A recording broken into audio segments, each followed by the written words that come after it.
Kakmo Dima Dopo, Punyatos with Echo, Passato Etalopo, Joe in the side with drum, Punyatos with Telefoca, the go, my second field, Togoto Kata Sibo, Wavocata Hamburg, Kazu Passacuca, Passato Gidanawa, Manina Butama, Devocatana, the one, Fatuna Nihoman, Afina Neblem, Yetako Machifu, Passato, my the Kuku, and then Yahamafu, Unuma Kata.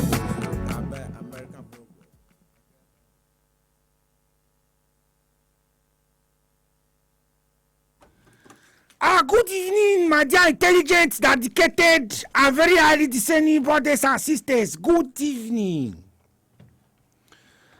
I thank you all for your loyalty to this station in the face of all the adversity we the people here are suffering. No, I can't thank you enough. For the record, it's your power station now transmitting with substantially reduced power. Radio code 90.5.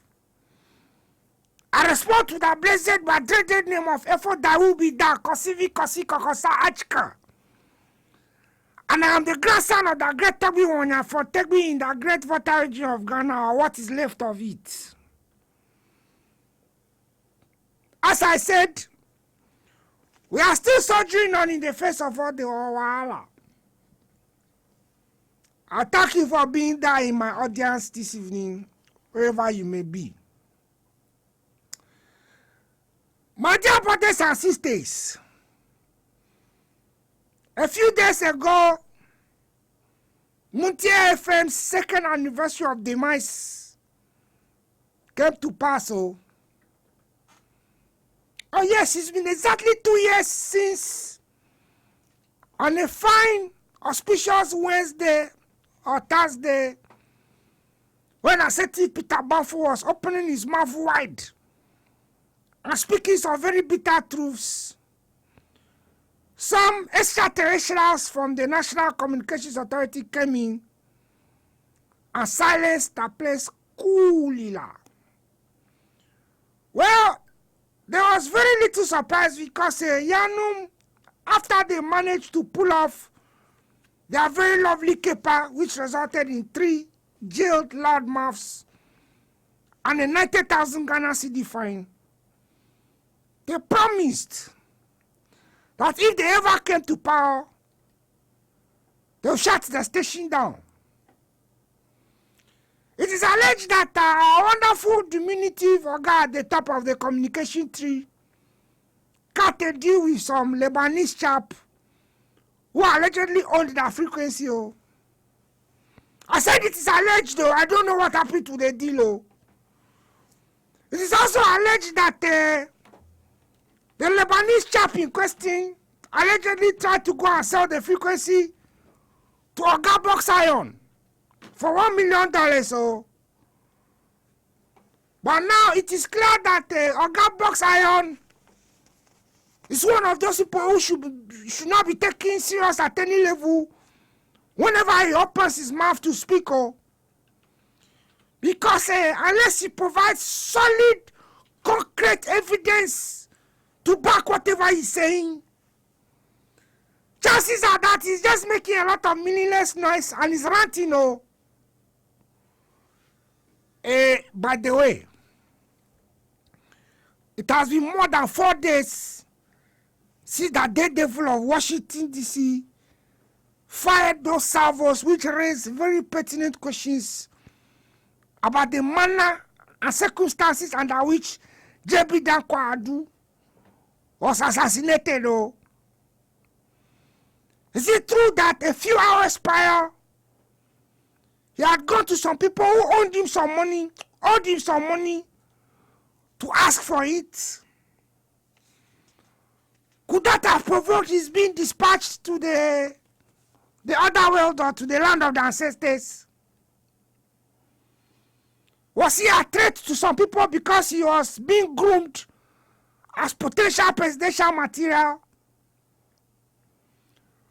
Somebody also talked about how CCTV cameras at the scene revealed how a very unique car came them to the scene. They made that scene to literally ascertain whether the deed had been done allegedly. Oh. So obviously there are more questions than answers. Oh.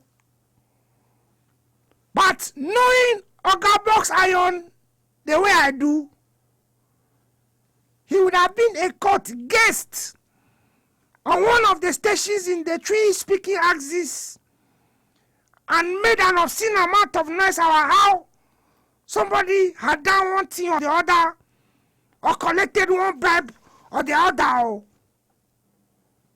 My brother, it has been more than 4 days lah. Oga Box Iron is super quiet. I don't understand though. True. Because the devil of Washington DC spoke categorically and alleged some things which I cannot even repeat on this program. Oh. You understand? But he literally suggested that the smoking gun in the JB Dankwa Adu assassination pointed in some direction. Oh. So, without meaning to invoke a pun, why the loud silence from somebody who ordinarily would have been moving from one radio station to the other, screaming like a castrated hyena? I haven't said anything, no. I'm only asking questions. Let me shut my village cockroach mouth before I join JB Danko in the other way of the courtesy of some people. Furthermore, I want to ask lawyer, Canada-trained, self-styled government lawyer, after allegedly being accused of being allegedly involved in the maize gold scam somehow, tried to sue the Vuvuzela of Washington DC. What is the status of that suit? We, the people, have been waiting to hear something about the suit, like true. He's been long enough. Oh. I mean, if the man has been peddling falsehood and spurious lies, it is time the courts, our courts, taught him a big lesson, oh. So, we the people are waiting, oh. We are waiting. But this is not even what I've come to talk about this evening, oh. You understand? And as I was saying before, I rudely interrupted myself. Yanum successfully kept their promise to shut down Muti FM. Not too long after that, the strangulation of Radio Gold started. Government bodies and banks were instructed nicely not to give any business or advertisement to this station. You know that that is the fastest way to kill a radio station. Just deny them advertisements, especially from those large organizations that spend a huge chunk of money, on advertisements. So by the time the National Communications Authority was moving in, we were already on our last legs. You understand? But God is our refuge and strength, a very present help in the time of trouble. You will wash away every tear from our eyes. We know we shall win. We know we shall survive. Because yes, you can get that satisfaction of having destroyed jobs and silenced people. But you see, you might have to shut down social media too. But anyway, I'm very, very sure that maybe approaching elections, we might begin to have challenges accessing social media. It is something that is possible. So maybe you should get used to it. But all those shenanigans will amount to attempting to cover the sun with your hands. So that whole exercise will look very farcical and ludicrous. So I guess you might as well shut down the whole internet. You understand? Anyway, is it true that Mr. Government has installed state-of-the-art computer systems with softwares to monitor everything that goes on, especially on social media? Is it true? Is it true that as I'm speaking, there are some people also behind a bunch of screens, knowing what's trending all over social media in our country, Ghana? It's just a question, I guess it means they saw the way the people of this country ridiculed them when the story of the supposed coup attempt was thrown out. You see that I have always said that those politicians who underestimate the level of intelligence of the average Ghanaian do so at their own risk. Because I have said it, that the people of this country have proven times without number that they are not staflache fools. I mean, it's easy to sometimes assume or imagine that because you've gone to some school in some exotic foreign location or something, or because you have been given the opportunity to serve in government and you are seeing big money and you now wear Vietnamese suits and live in a posh neighborhood and drive very fresh cars and all that, people have become taflache foolish, and people have cutting wool in their hairs overnight. But you'll be surprised that some of the wisest people in this country, and sometimes even some of the richest people, they've never stepped in a classroom. But the native wisdom, the native intelligence that they have is not in any management course or book at the level of Harvard University or any of those top elite universities we hear about. Which is why I felt very, very sorry for Oga Documents. Wait, is Oga Documents on Facebook or any of those platforms?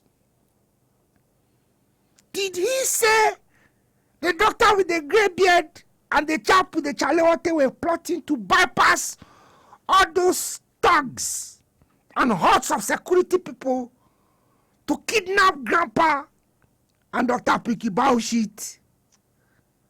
Show Oga Documents.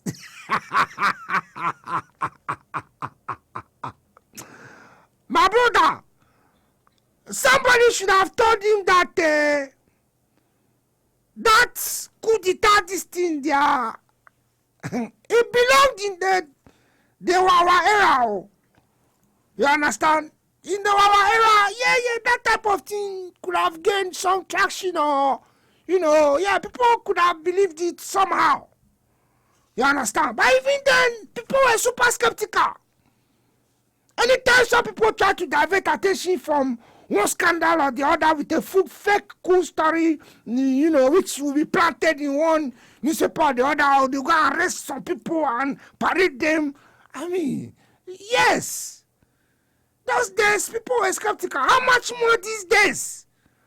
That people are way sharper. I can read in between the lines. Already the intelligence officers, quote unquote, who monitored the coup plotters, they are looking very ludicrous now. Because if that was what they could find, after 15 months of monitoring, rusted guns, and an abortion knife, then I'm afraid the serious business of collecting intelligence had been reduced to a very serious joke.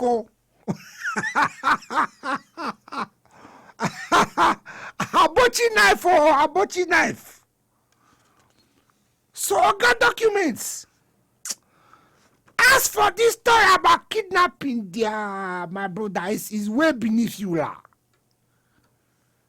I mean, you are way too old to be telling with the people these kinds of stories, lah. You're old. If I'm not mistaken, you are approaching your 60s. You can't, at your age, you can't look, I mean, right thinking people in this country in the eye and tell them stories like this, lah. I don't know why we have such horror stories for our movies when we have fantastic storytellers like Oga Documents around who can sit down and write beautiful stories, wonderful scripts for our movie producers to produce so that we can have good films to export and make money. Anyway, why am I even bothering? Because I just remember that once upon a time in this country, a ship loaded with cocaine, which had changed its identity from Envy Adedetu to Envy Benjamin on the high seas, painted and everything, landed in this country. The government at the time set up a commission of inquiry because the Western authorities were not happy that they had monitored the ship from when the port it loaded the cargo of a whitish, you understand, from up until it docked onto the high seas, got repainted, changed its identity and everything, and kept giving the intel to the government of Ghana as to where the ship was, its movement, where it was going to land, all the blah, blah, blah. And then the ship landed in Ghana and the cocaine on board, 77 parcels, vanished. He vanished though, he just vanished like that. The government at the time told with the people that one cripple acting alone managed to pass entries at the lounge room at the ports, went to the shipping agency to release the cargo, went to Gapoa to pay their charges by way of rent, and beat the hearts of customs officials, Gapoa security, the Food and Drugs Authority people, National Security and BNI, and stormed the ship to carry 77 parcels of cocaine away, acting alone. That's the kind of story that the government at the time told with the people. And when I heard this, I laughed because the processes you have to go through, even before a vessel docks at the Tema Harbor, are very elaborate. You just go and do your research. Even after the vessel has docked, if you have cargo on it, before you are able to retrieve the cargo, it's a whole process. You have to pass an entry through the GCNet declaring the type of cargo. So even when they are entering the cargo on the manifest, they said to contain. Because what you declare could be a far cry from what is actually there. So they'll say 1 by 20 container said to contain goat meat or something. So that when you go, first you pass your entry, you go and pay your duties, you go into the harbor, they charge you for storage and all those things, rent and all those things. And they have to be customs officials who physically examine whatever it is before you go through some checkpoints with Gapoa security. In those days, it used to be about 3 or 4 before you move the thing out.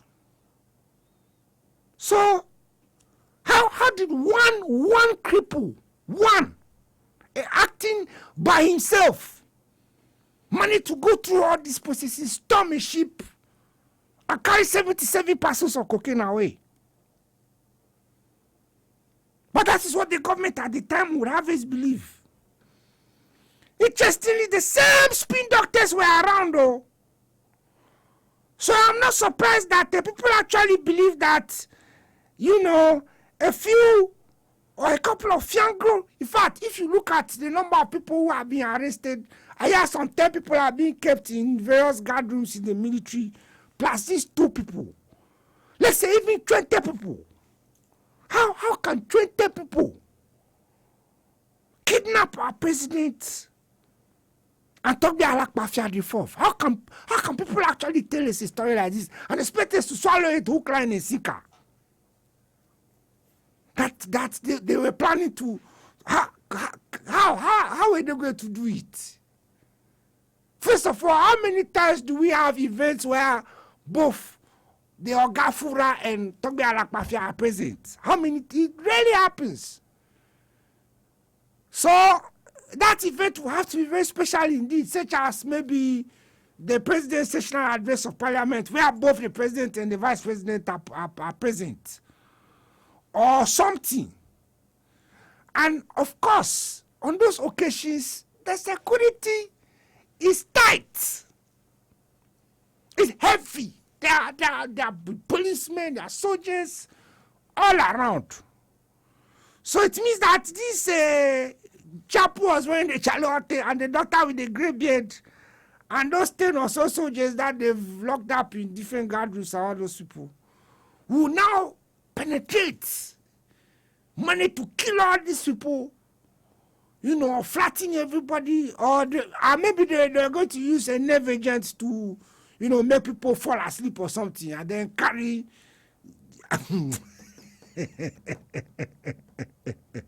So, really? Anyway, I want to ask, I asked the question the other day, and I want to ask again. Is it true that Yanum tried to import an unusually large cache of arms and ammunition recently? Is it true that certain international agencies which monitor the movement of weapons raised their query because of the unusually large number? Is it true that the supposed coup story was to divert attention from the disastrous outing of Grandpa in Obamaland and provide justification for the weapons import? Is it true? Is it also true that in spite of the so-called vigilantism bill, Yanum are still training thugs at secluded camps all over the place? Is this true? So was I right when I say people shouldn't think that in the face of the vigilantism bill, we were out of the woods? Because some people think that because we have some bill on vigilantism, we are out of the woods. They are joking. Having successfully implemented the litmus test at Ayawaso West Wogon, the same people who masterminded it would have perfected whatever mistakes were made on that occasion. I've already said that the tactics that were used in Nigeria in their last election, where thugs were released into the strongholds of some parties to shoot indiscriminately and destroy ballot boxes, would be deployed here in Ghana. I have said it. That strategy could be deployed right here in Ghana. I said it long before the Yawasu were going to buy election. But of course, people, when I talk, people think that I was talking nonsense, or I talk nonsense, or they simply don't care. Until it happened, though. By the way, is it also true that some people went to bury weapons at some part of Papam. And some other people who saw the action went to retrieve the weapons while the people who had finished burying them had left. Is it true? Is it true that next year a campaign of extrajudicial killings of known and not so known faces will be unleashed to sufficiently scare the people as prevent a massive voter turnout during elections? Is it true? These are only questions, so. And please, the other day I saw a newspaper headline on the front page of the graphic. The headline read, quote, "Deliver credible elections. Akufo-Addo charges EC." That was the headline. My brother, look at all the elections Adukwe has supervised since she was appointed. During the referendum that created new regions, turnout, according to the EC statistics, was above 95%. Where in the world in any election does this happen? Even after also were gone shootings, which we all saw on TV. We saw footage, we saw the Azugu masks and all those people. Adukwe saw by herself that nothing happened. Look at the figure she projected to register during the limited registration something, and the fact that other stakeholders in the election haven't gotten a copy of the updated version of the register. How then can such a person be trusted to conduct, quote, a credible election? Some sage is whispering to me that the 2020 election could be an incredible one, allegedly. But I am comforted by the fact that one of our finest living legends, the fighting professor Azuma Nelson, used to say that because he didn't trust white people during boxing bouts, he carried his own referees into the ring by knocking out his opponents completely, like knocking them out emphatically. So that when you finish knocking them out, there's nowhere no one will come and say, "Oh, we counted points and he split decision, or you are beating on points." As was said in the Supreme Court in 2012, elections are won at the polling station. Now, do some people have the requisite strategies to ensure that even if they are being intimidated and fired at, they will stand their ground? Do they have ways of protecting, figures such that they are not manipulated via IT means? Do they have their own IT teams? Do they have a formidable command center? Do they have well-trained polling agents who can't be bribed to look the other way while figures are switched? Do they have people in every locality to cook for and feed polling agents in the course of elections? What is the strategy to deal with Ayasu West Wagon? If the Azugus and the doubles of this world show up with sophisticated weapons and not give a care for human life by firing indiscriminately, considering how the government white paper appears to have expressed displeasure because the short commission did a thorough job. What is the strategy if grandpa loses and he refuses, like he has always done, to hand over power or to even concede? What is the strategy in the event of an electoral dispute at the Supreme Court which will soon allegedly see 4 more fresh appointments. How about the agents, the fifth column list, the Anti-Mahama elements who are allegedly on the payroll of Yanum with the charge to be ineffective or to sabotage whenever they can? What is the strategy to deal with them? And here I have to say this. For once, I agree with Jerry Boom. You know, Jerry Boom gave a speech recently in which he said that, among other things, Trete could be very difficult because some people have sold the election, among other things. That allegedly, you know, some people have been, you understand, allegedly, among other things. He didn't say it like, but you understand. The import of the whole thing is that some people in the umbrella party are allegedly doing business in the dark with the elephants. And the objective of that business is to make it easy for Yanum to win the Trete election. What is the strategy to do with those kinds of people? These are only questions, so why don't I have a right to ask questions? I have a right to ask questions. I haven't said anything, no. I'm only asking questions.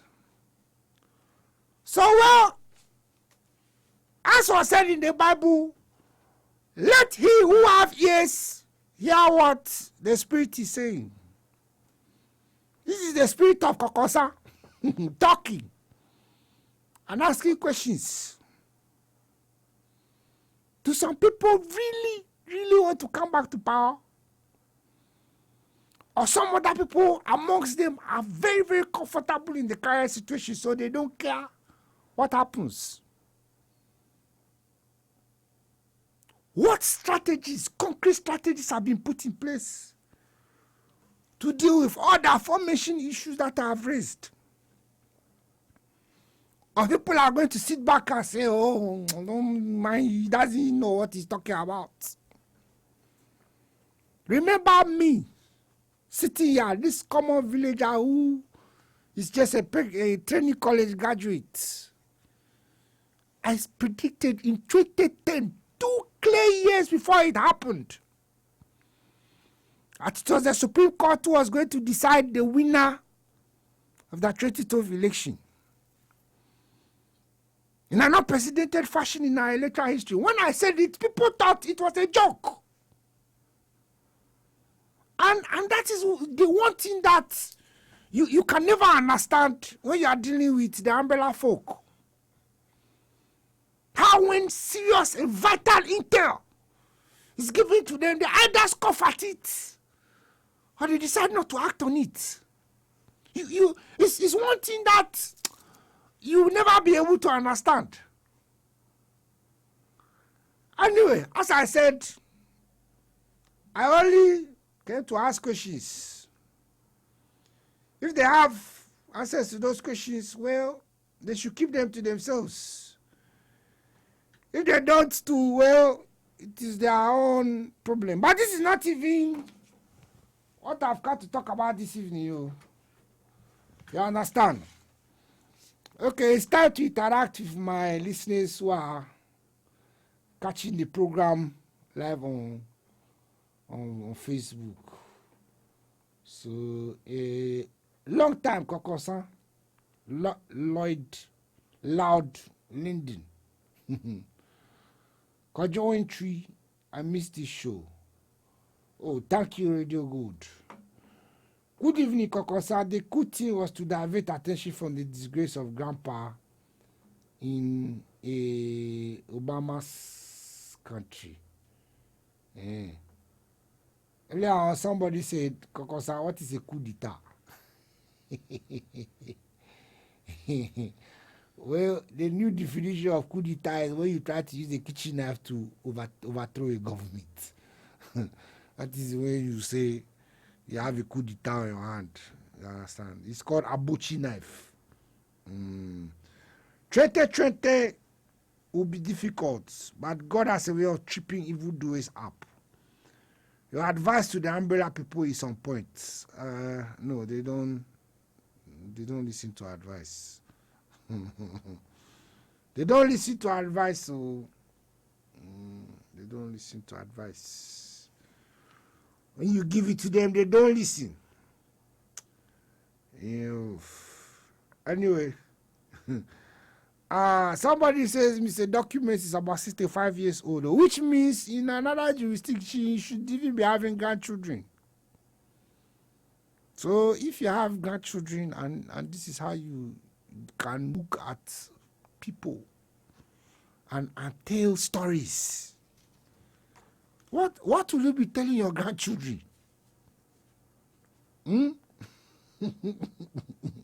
How is it going to be possible for all the security apparatus to be lying down around? I mean, heavy security, and then two fear group people, one of them in Chalote, who mastermind a kidnapping action so brilliant that they will wipe away all these top security guys and kidnap Grandpa and Togbe Alakpafia. How is it possible? Anyway, let me keep my mouth shut. I don't know anything. Maybe I'm just skeptical at that. You understand? Okay, technical support has come from our very good and able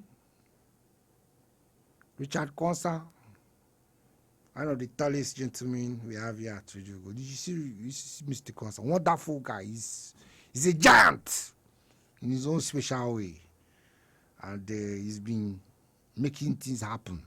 Make sure that the program is being live on Facebook, among other things, to our limited audience. So, of course, he knows that I appreciate him a lot. You understand? Okay, I shall be here again on another occasion. And today, keep listening to your power station online and say a prayer for this country whenever you get a chance, because the signs on the world don't look good. God bless our homeland, Ghana, and make it great and strong. Ever! From the center of the equator, from the western part of that continent, from the southern part of that country, from the crest of that road, waves are radiating at high speed from gate to gate, door to door, room to room, stereo to stereo, speaker to speaker, from that station Radio Gold or that dial 90.5, where the difference is obviously crystal clear.